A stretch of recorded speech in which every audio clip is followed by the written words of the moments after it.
నిలువద్దము నిన్ను ఎప్పుడైనా నువ్వు ఎవ్వరు అని అడిగేనా ఆ చిత్రమే గమనిస్తున్నా కొత్తగా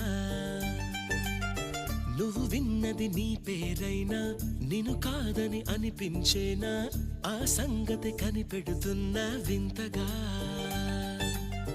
నీ కన్నుల మెరిసే రూపం నాదేనా అనుకుంటున్నా నీ తేనెల పెదవులు పలికే తీయదనం నా పేరేనా అది నువ్వే అని నువ్వే చెబుతూ ఉన్నా